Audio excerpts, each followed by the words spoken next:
All right, welcome to the Explainer. Today we're going to break down a term that you hear absolutely everywhere in business these days, zero trust. And look, it is so much more than just a buzzword. It's a total fundamental shift in how we think about protecting our most valuable digital stuff. So, let's dive right in. At its core, zero trust is just a massive change in mindset.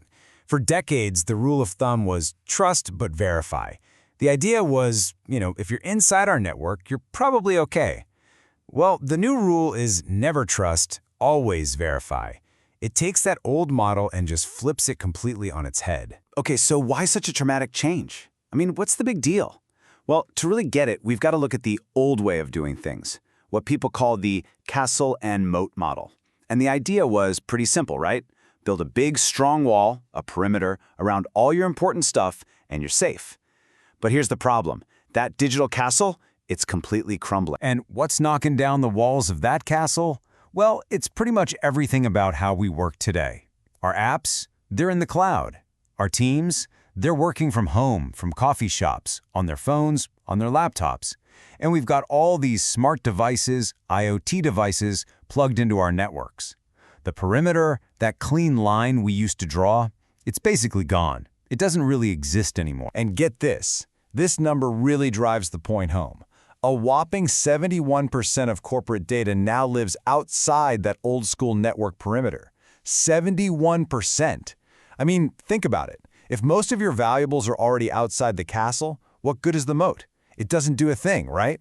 It just shows you how obsolete that old model really is. So, if the old rules are totally broken, what do we do? What's the solution? Well, this brings us to the revolutionary principle of zero trust. It's a brand new rule for our brand new reality, and it's all built around this idea of always verifying. Okay, so let's get a formal definition on the table.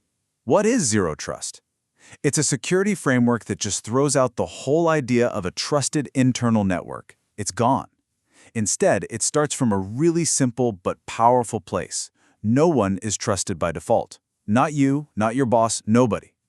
Every single request to access anything has to be proven legitimate. Every single time.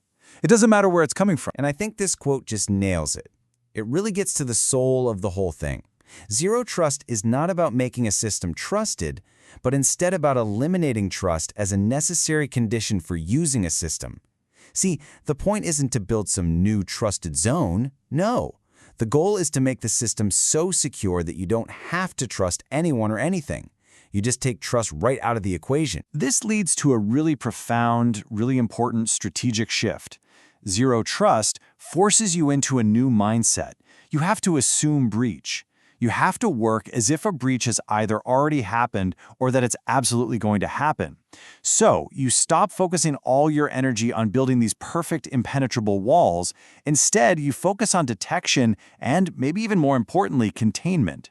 The goal is simple. If an attacker does get in, you make sure they're trapped and can't do any real damage. Okay, so we've talked about the why the old way is broken, and the what zero trust is all about. Now let's get into the how. What are the smart new rules of the game?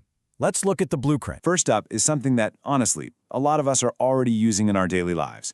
Multi-factor authentication, or MFA. And this is an absolute cornerstone of zero trust. Instead of relying on just a password, which we all know can be stolen, it demands 2 or more ways to prove you are who you say you are. And it breaks down really easily. It's something you know, like a password or a PIN, something you have, like your phone or a security token, and something you are, like your fingerprint or your face.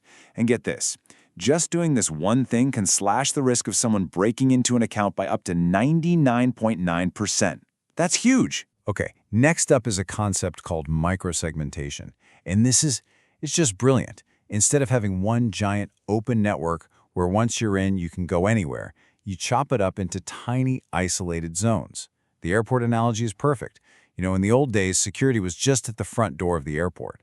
But with microsegmentation, it's like having a full security checkpoint at every single gate. So even if an attacker somehow gets past that first check, they're stuck. They're trapped in one tiny little area, and they can't just wander over to the gate where all the really valuable stuff is. All right, all of this sounds really good in theory, but does it actually work? Is it worth the effort? Let's talk about the payoff. because the data here is incredibly compelling, and it really shows why this isn't just some tech thing, it's a really smart business move. Because Zero Trust is always watching, always verifying, the impact on actually finding threats is just massive. We're talking about organizations being able to spot threats 71% faster.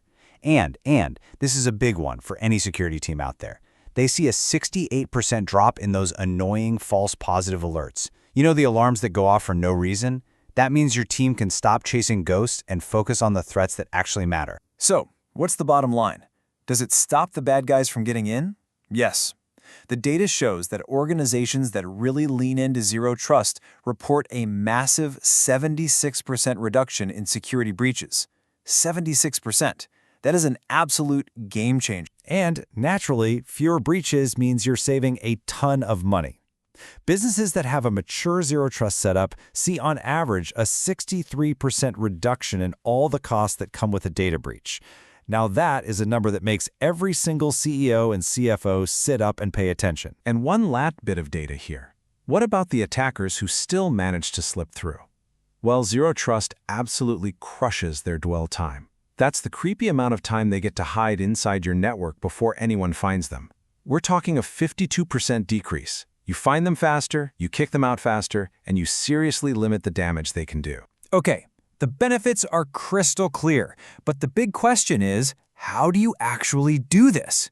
I mean, the whole idea of rebuilding your security from the ground up can feel, well, pretty overwhelming. But the key here is to think of it as a journey, a series of manageable steps, not some impossible giant leap. Now, let's be real for a second. It's not always easy. There are definitely challenges. You've got to figure out how to work with your older legacy systems. You have to make sure all this new security doesn't just annoy your employees and make it impossible to get work done. And you absolutely need your leadership on board. And maybe the biggest thing to remember is this. It's a journey. It is a fundamental shift in strategy. It's not a single product you can just buy and install. The good news? There's a roadmap. A phased approach makes this whole thing totally achievable. You start with discovery. You have to know what you're trying to protect and what your risks are. Then, you define really clear policies for who can access what. After that, you start rolling out the tech, like the continuous authentication and microsegmentation we talked about. And this last part is key. It's a loop. You have to constantly monitor what's happening, respond to it, and use that information to improve the system. It never really stops. So, as we wrap this up, I want to leave you with this one final thought. That old castle and moat security, it was built for a world that just doesn't exist anymore. Zero Trust, that's the framework built for the world we actually live in, the one that's dynamic, spread out all over the place, and frankly, pretty dangerous. So the real question you have to ask yourself isn't just about security. It's about strategic readiness. Your security was built for yesterday. So, is your business ready for tomorrow?